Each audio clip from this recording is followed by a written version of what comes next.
là devant une série de photos d'orage. Alors moi je chasse les orages depuis quelques années. La photo carré est une photo récente. La photo rectangle est une de mes premières photos d'orage.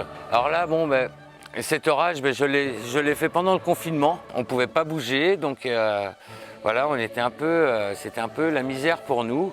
Un orage passait, on le voyait se positionner toute la journée et il allait passer dans notre coin. Alors la particularité des orages, par exemple, quand ils remontent du sud, ils vont arriver à La Rochelle, et puis à La Rochelle, ils vont continuer à remonter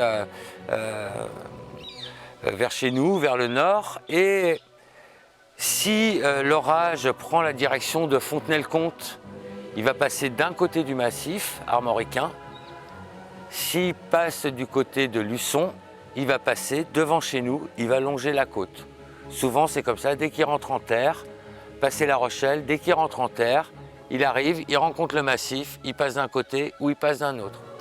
Là il est passé de notre côté et l'orage est resté à une cinquantaine de kilomètres de moi, de mon point de vue. Hein. J'étais chez moi, j'étais dans un champ à côté de chez moi.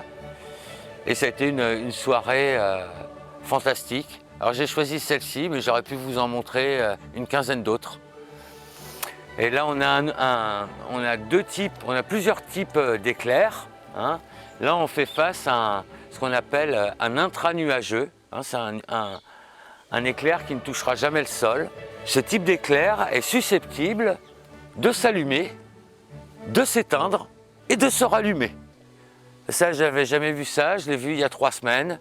C'est incroyable, quasiment en suivant exactement la même route. Sur le deuxième orage, donc moi ce soir-là, je regardais à partir de chez moi le coucher de soleil, qui est un coucher de soleil formidable.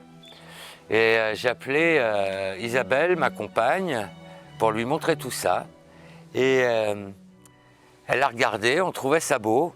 Et tout d'un coup, elle m'a dit, mais regarde ce nuage qui arrive, qui nous arrive dessus. J'ai embarqué mon trépied, je suis parti en courant, je suis sorti d'Evrunes, je suis allé dans le premier champ, j'ai posé mon appareil photo, j'ai fait mon premier réglage pour voir si la lumière allait bien. Et le nuage arrivait, mais à une vitesse monstrueuse. On est sur des pauses assez longues.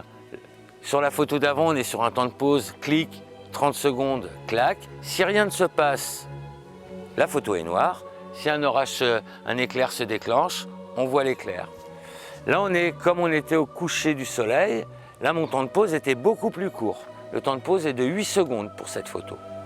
Mais voilà. Et après, quelques minutes après avoir fait cette photo, l'eau qu'on voit qui tombe au fond, voilà, je me la prenais sur la figure. Mais le nuage c'était quelque chose d'énorme. Un arcus, ou ce qui est en fait un nuage en forme d'arc, comme ça, qui roule sur lui-même, qui est même susceptible de pouvoir s'arrêter des fois sur des barrières, une rivière ou une chose comme ça. On va voir le nuage avancer, s'arrêter au-dessus de la rivière, se recharger, comme une machine à laver, il va tourner sur lui-même, et une fois qu'il est bien rechargé, il repart, et ça repart, c'est des nuages qui avancent très très vite. Là, c'est là où il faut avoir beaucoup de connaissances en lecture météo, pour se dire, pour bien se placer, pour essayer d'éviter d'être trop vite sous l'orage. Parce que sous l'orage, il pleut. Donc nous, on ne cherche pas la pluie. Il pleut ou il grêle, ou il fait beaucoup de vent. Le vent est susceptible, on peut se retrouver avec pétole comme ça, l'orage arrive, on se retrouve avec 100 km/h de vent d'un seul coup. Donc ça reste un sport un peu dangereux. Mais l'objectif dans la lecture météo à ce niveau-là, c'est de trouver la trajectoire qu'il va prendre et de trouver un beau point de vue pour faire des photos et ne pas se retrouver trop vite sous l'orage.